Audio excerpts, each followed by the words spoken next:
ಓಂ ಯತೋ ಯತಃ ಸಮೀಯಸೆ ತತೋ ನೋ ಅಭಯಂ ಕುರು ಶನ್ನಃ ಕುರು ಪ್ರಜಾಭ್ಯೋ ಅಭಯಂ ನಃ ಪಶುಭ್ಯಃ.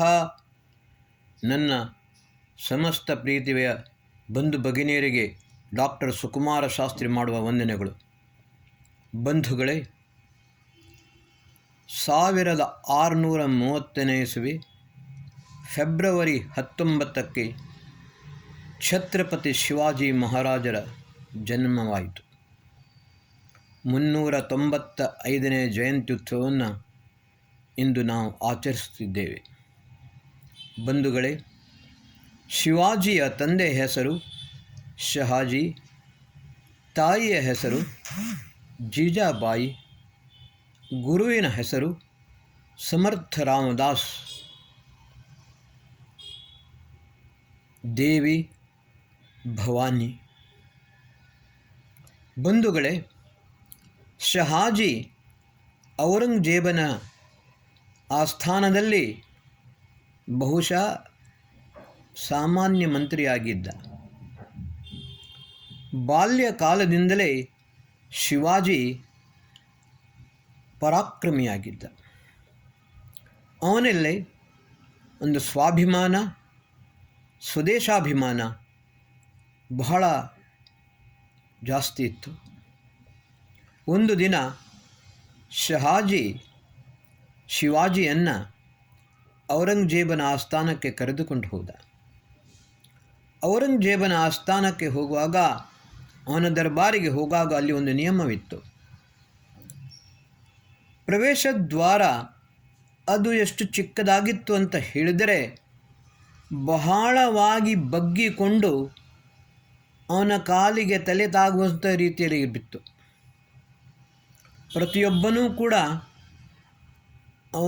ಅದೇ ಪ್ರವೇಶ ದ್ವಾರದಿಂದ ಒಳಗೆ ಹೋಗಿ ಔರಂಗಜೇಬನನ್ನು ನಮಸ್ಕರಿಸಿ ಮತ್ತೆ ತಮ್ಮ ಕೆಲಸವನ್ನು ಮಾಡಬಹುದಿತ್ತು.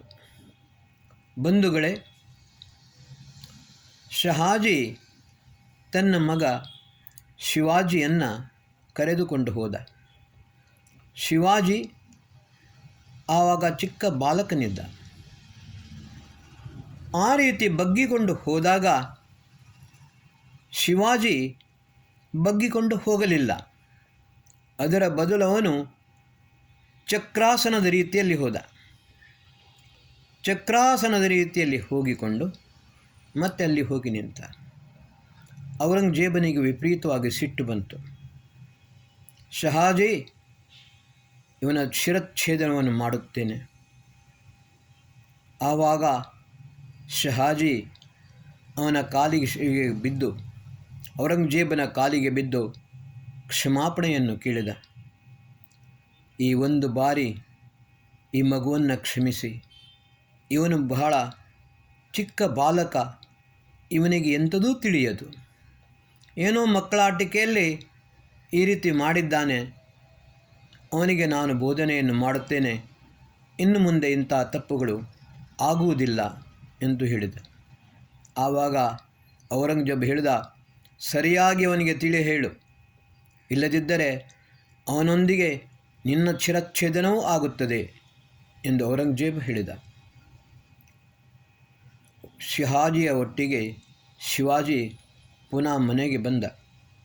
ಆ ದಿವಸವೇ ಶಿವಾಜಿ ಒಂದು ಸಂಕಲ್ಪವನ್ನು ಮಾಡಿದ.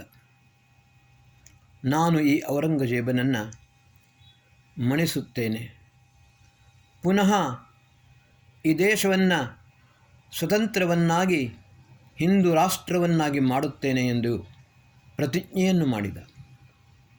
ಅವನಿಗೆ ಸರಿಯಾದ ರೀತಿಯ ಬೋಧನೆಯನ್ನು ಮಾತೆ ಜೀಜಾಬಾಯಿ ಕೊಟ್ಟಳು. ಗುರು ಸಮರ್ಥ ರಾಮದಾಸರು ಕೂಡ ಅವನಲ್ಲಿ ರಾಷ್ಟ್ರ ಭಕ್ತಿಯನ್ನು ಹೆಚ್ಚೆಚ್ಚು ಜಾಗೃತವಾಗುವಂತೆ ಪ್ರೇರೇಪಿಸುತ್ತಾ ಇದ್ದರು.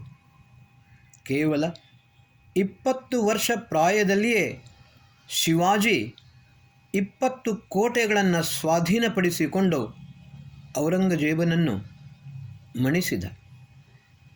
ಬಂಧುಗಳೇ, ಒಂದು ದಿನ ಮಾತೆ ಜೀಜಾಬಾಯಿ ಕೋಟೆಯ ಮೇಲೆ ಹೋದಳು. ಸೂರ್ಯನಿಗೆ ಅರ್ಘ್ಯವನ್ನು ಕೊಡುವ ಕ್ರಮವನ್ನು ಪ್ರತಿನಿತ್ಯ ಮಾಡುತ್ತಿದ್ದಳು.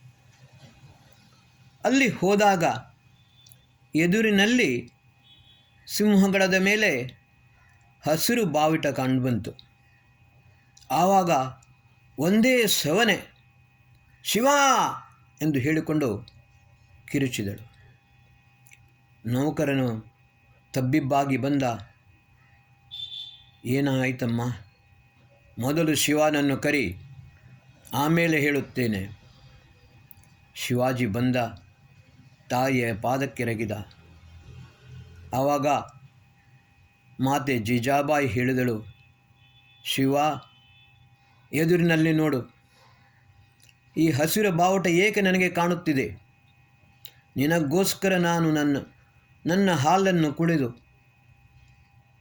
ಹಾಲನ್ನು ಕುಡಿಸಿ ಪೋಷಿಸಿದ್ದೆ. ನನ್ನ ಗರ್ಭದಲ್ಲಿರುವಾಗ ನನ್ನ ರಕ್ತವನ್ನು ಕುಡಿದುಕೊಂಡು ಬೆಳೆದು ಬಂದೀಯ, ಹಾಲನ್ನು ಕುಡಿದು ಬೆಳೆದೀಯ. ಇದೆಲ್ಲ ಆದದ್ದು ಯಾಕೆ? ನಾನು ಈ ಸಿಂಹಗಡದ ಎದುರಿನಲ್ಲಿರುವ ಈ ಹಸಿರು ಬಾವುಟವನ್ನು ನೋಡುವುದಕ್ಕೋಸ್ಕರವೇ. ನಾಳೆ ಬೆಳಗ್ಗೆ ಪ್ರಾತಃ ಕಾಲ ನಾನು ಇಲ್ಲಿ ಬರುವಾಗ ಅದರಲ್ಲಿ ಸಿಂಹಗಡದ ಮೇಲೆ ಭಗವದ್ಧ್ವಜ ನನಗೆ ಕಾಣಿಸಬೇಕು. ಕೂಡಲೇ ಹೊರಡಲಿಂದ ಎಂದು ಹೇಳಿದರು. ಶಿವಾಜಿ ತಕ್ಷಣ ತೆರಳಿದ. ತಾನಾಜಿಯನಿಗೆ ವಿವಾಹದ ತಯಾರಿಯನ್ನು ಮಾಡುತ್ತಿದ್ದ ತಾನಾಜಿಯ ಮನೆಗೆ ಹೋಗಿ ಅಲ್ಲಿ ತಾಯಿಯ ಆದೇಶವನ್ನು ತಿಳಿಸಿದ. ತತ್ಕ್ಷಣವೇ ತಾನಾಜಿ ಕೂಡ ಎಲ್ಲ ವಿವಾಹ ಕಾರ್ಯವನ್ನು ಬದಿಗಿಟ್ಟು ಶಿವಾಜಿ ಒಟ್ಟಿಗೆ ತೆರಳಿದ. ಶಿವಾಜಿಯ ಒಂದು ಚಿಕ್ಕ ಸೈನ್ಯ ಸಿಂಹಗಡದ ಹತ್ತಿರ ಹೋಯಿತು. ರಾತ್ರಿಯ ಹೊತ್ತು ಆ ಗಡದ ಮೇಲೆ, ಸಿಂಹಗಡದ ಮೇಲೆ ಹತ್ತಿಕೊಂಡು ಮೊದಲು ಆ ಪತಾಕೆಯನ್ನು, ಹಸಿರು ಬಾವುಟವನ್ನು ತೆಗೆದುಕೊಂಡು ಅಲ್ಲಿ ಭಗವದ್ಧ್ವಜವನ್ನು ಹಾಕಿದರು. ಅದರ ನಂತರ ಗುಪ್ತ ದ್ವಾರದ ಮೂಲಕ ಸಿಂಹಗಡದ ಒಳಗೆ ಪ್ರವೇಶಿಸಿ ಅಲ್ಲಿ ಎಲ್ಲ ಔರಂಗಜೇಬನ ಆ ಸೈನಿಕರನ್ನು ನಾಶ ಮಾಡಿ ಕೊಂದು ಹಾಕಿ ಸಿಂಹಗಡವನ್ನು ಜಯಿಸಿಕೊಂಡ.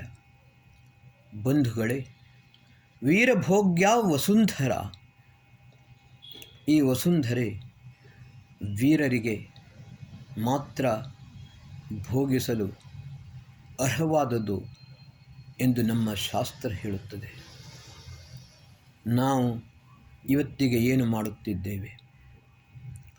ಚಿಕ್ಕ ಬಾಲಕನಾಗಿದ್ದಾಗಲೇ ಶಿವಾಜಿ ಹಿಂದೂ ರಾಷ್ಟ್ರದ ಸ್ಥಾಪನೆಯನ್ನು ಮಾಡುತ್ತೇನೆ ಎಂಬ ಸಂಕಲ್ಪ ತಾಳಿದ.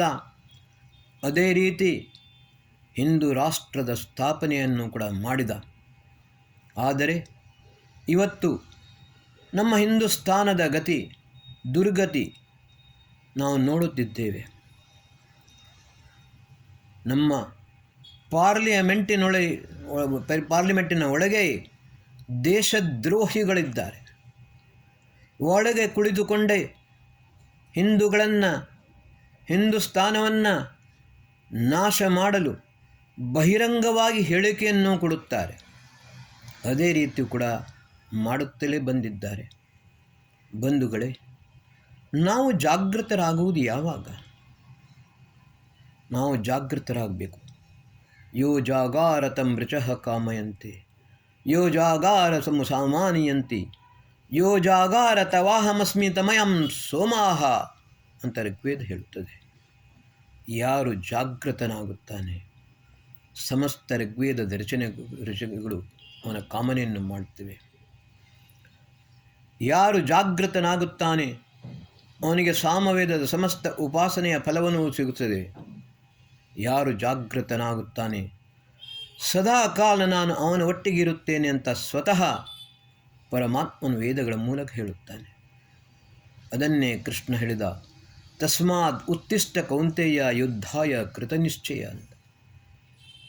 ಇವತ್ತಿನ ದಿವಸ ನಾವು ಶಿವಾಜಿ ಆಗಬೇಕು. ಅಫ್ಜಲ್ ಖಾನನನ್ನು ತಬ್ಬಿ ಹಿಡಿಯುವ ಮೊದಲೇ ಶಿವಾಜಿಯನ್ನು ನಾವು ಶಿವಾಜಿ ಆದರೆ ಮಾತ್ರ ಅಫ್ಜಲ್ ಖಾನನನ್ನು ಸದೆಬಡಿಯಬಹುದು, ಇಲ್ಲದಿದ್ದರೆ ಅದು ಆತ್ಮಘಾತವಾಗುತ್ತದೆ. ಬಂಧುಗಳೇ, ಕಾಲವು ಇನ್ನು ಮಿಂಚಿಲ್ಲ. ಜಾಗೃತರಾಗಿ ಒಂದಾಗಿ ಸಂಗಚ್ಛಧ್ವಂ ಸಂವದಧ್ವಂ ಸಮೋ ಮನಾಂಸ ಜಾನತಾಂ ದೇವಾ ಭಾಗಂ ಯಥಾ ಪೂರ್ವೇ ಸಂಜಾನಾನಾಂ ಉಪಾಸತೆ. ಈ ಸಂಘಟನಾ ಮಂತ್ರವನ್ನು, ಋಗ್ವೇದದ ಸಂಘಟನೆಯ ಸೂಕ್ತವನ್ನು ನಾವು ಕೇವಲ ಬಾಯಿಂದ ಹೇಳುವುದು ಮಾತ್ರವಲ್ಲ, ಅದನ್ನು ನಮ್ಮ ಆಚರಣೆಯಲ್ಲಿ ತರಬೇಕು. ನಮ್ಮ ಈ ದೇಶವನ್ನು ಪುನಃ ಹಿಂದೂ ರಾಷ್ಟ್ರವನ್ನಾಗಿ ಮಾಡಬೇಕು. ಔರಂಗಜೇಬನ ಸಂತಾನ, ಚಂಗೇಜ್ ಖಾನನ ಸಂತಾನ, ಟಿಪ್ಪು ಸುಲ್ತಾನನ ಸಂತಾನ, ಬಾಬರ್ನ ಸಂತಾನ ಎಲ್ಲವೂ ಇವತ್ತು ಕೂಡ ಈ ದೇಶವನ್ನು ನಾಶ ಮಾಡುತ್ತಲೇ ಬಂದಿದ್ದಾರೆ, ಈಗಲೂ ನಾಶ ಮಾಡುತ್ತಾರೆ. ಎಲ್ಲ ಆಕ್ರಮಣಕಾರಿಗಳು, ಮುಸಲ್ಮಾನರು ಆಕ್ರಮಣ ಮಾಡಿದರು, ಕ್ರಿಶ್ಚಿಯನರು ಆಕ್ರಮಣ ಮಾಡಿದರು, ಪೋರ್ಚುಗೀಸರು ಆಕ್ರಮಣ ಮಾಡಿದರು, ಡಚ್ಚರು ಆಕ್ರಮಣ ಮಾಡಿದರು, ಫ್ರೆಂಚರು ಆಕ್ರಮಣ ಮಾಡಿದರು, ಬ್ರಿಟಿಷರು ಆಕ್ರಮಣ ಮಾಡಿದರು. ಎಲ್ಲರೂ ಆಕ್ರಮಣಕಾರಿಗಳೇ. ಇಲ್ಲಿ ಬಂದು ನಮ್ಮನ್ನು ಗುಲಾಮರನ್ನಾಗಿ ಮಾಡಿದ್ದಾರೆ. ಈಗಲೂ ಕೂಡ ಎಲ್ಲರೂ ನಮ್ಮ ಮೇಲೆ ದರ್ಪವನ್ನೇ ತೋರಿಸುತ್ತಾರೆ. ಹಿಂದೂಗಳ ಮೇಲೆ ಅತ್ಯಾಚಾರವಾದರೆ ಯಾವುದೇ ರೀತಿಯ ಅತ್ಯಾಚಾರಿಯ ಮೇಲೆ ಒಂದು ಉತ್ತರ ಪ್ರದೇಶ ಬಿಟ್ಟು ಬಾಕಿ ಎಲ್ಲಿಯೂ ಕೂಡ ಅವರಿಗೆ ಶಿಕ್ಷೆಯಾಗುವುದಿಲ್ಲ. ಯಾರು ಅತ್ಯಾಚಾರಿ ಅವನನ್ನು ರಕ್ಷಿಸಲಾಗುತ್ತದೆ, ಯಾರ ಮೇಲೆ ಅತ್ಯಾಚಾರವಾಗುತ್ತದೆ ಅವನನ್ನೇ ಬಂಧಿಯನ್ನಾಗಿ ಮಾಡಲಾಗುತ್ತದೆ. हम आह करते हैं तो बदनाम हो जाते, वो कत्ल करते हैं ಚರ್ಚಾ भी नहीं चलती. ಕಾರಣ ಏನು? ನಾವು ಸಂಘಟಿತರಾಗಿಲ್ಲ. ಸಂಘಶಕ್ತಿ ಕಲವು ಯುಗೆ ಅಂತ ಹೇಳಿದ್ದಾರೆ. ಕಲಿಯುಗದಲ್ಲಿ ಒಂದೇ ಶಕ್ತಿ, ಅದೇ ಸಂಘಟನಾ ಶಕ್ತಿ. ನಾವೆಲ್ಲರೂ ಸಂಘಟಿತರಾಗಿದ್ದರೆ ಮಾತ್ರ ಎಲ್ಲರೂ ನಮ್ಮ ಮುಂದೆ ಮಣಿಯುತ್ತಾರೆ. ಮಾನಾ ಮೈನೆ ಬಾಪು केवल हथियारों से संसार नहीं झुकता, झुकता है केवल उनके आगे जिनके आँखों में आंसू है, बेशर्मों के आगे तो रोना तक नादानी है. ಬಂಧುಗಳೇ, ನಾವು ಇದನ್ನು ಮಾಡಬೇಕು. ಎಲ್ಲರ ಮುಂದೆ ಅಳಬಾರದು, ಅದರ ಬದಲು ಅವರು ಅಳುವಂತೆ ಮಾಡಬೇಕು. ಆ ರೀತಿ ಮಾಡಿದರೆ ಮಾತ್ರ ನಾವು ನಮ್ಮ ಎದೆಯನ್ನು ಉಬ್ಬಿಕೊಂಡು ತಲೆಯನ್ನು ಎತ್ತಿಕೊಂಡು ನಡೆಯಲು ಸಾಧ್ಯ. ಇಲ್ಲದಿದ್ದರೆ ಬಗ್ಗಿದವನಿಗೆ 2 ಗುದ್ದು ಹೆಚ್ಚು ಎಂಬುದನ್ನು ನಾವು ಸದಾಕಾಲ ನೆನಪಿನಲ್ಲಿಡಬೇಕು. ಓಂ ಶಾಂತಿ.